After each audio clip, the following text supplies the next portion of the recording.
এখন আমি কি করবো রে? এই যে ফুল, এই যে ফুল ঝাঁকিতে উঠছে, হ্যাঁ বুক ঝাঁকিতে উঠছে কত, হ্যাঁ ঝাঁকিতে উঠছে।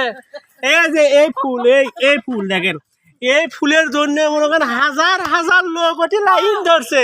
আমাকে এটি কেউ আসে পায় না, আপনারা কন আমাকে এটি কেউ আসে পায় না। অটোওয়ালা করে 2 টাকা কামাই হলিনি, সমানে সিরিয়াল ধরলে হিনি, এটি মনে করেন আমরা লাইন করে দোনো হিনি।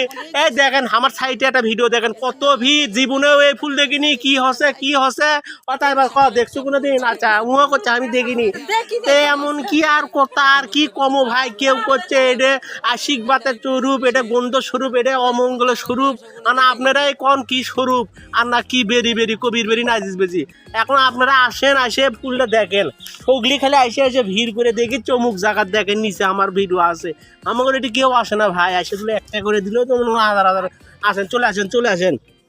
চলে আসে সরাসরি আমার সাথে দেখা করেন পুকুর পাড়ে, আপনার করে ভালো করে দেখামনি, মজবুত করে দেখামনি।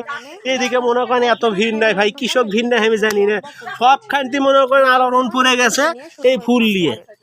কি এই ফুল, হ্যাঁ কি এই গন্ধরাজ ফুল, মনে করেন একেবারে কঠিন একটা দুর্গন্ধময় ফুল। জীবনে এমন বড় ফুল কেউ দেখেনি, তারা চলে আসেন আমার কাছে, আপনাদের মন ভরে প্রাণ ভরে দেখাবো। আর দেখেনি এত ভিড়, উমুক এড়ে করছে ভাই, এখানে কোয়ার কেউ নাই, এখানে আমরা একলাই বসে থাকি ফুলের কাছে, বুঝছেন? কি একটা কপাল দেখেন, মানুষেরা এত ভিউ, এত ভিড়, আর আমাকে এটি কেউ নাই। এই ফুলগুলো একলাই বসে থাকি। কোন আপনারা আপনারা আসবেন না কি করবেন? না হলে এগুলো মনে করেন কি করবেন আমি নিজেও জানি না। আপনারা এখন কি করবেন করেন, আর পারলে তাড়াতাড়ি আসেন আমাদের সাথে এটি দেখা করবেন। আসেন, আপনার যদি মনের বাসনা কোনো কিছু থাকে এটি কয়ে যান, যা আছে কপালে হয়ে যাবে ইনশাল্লাহ।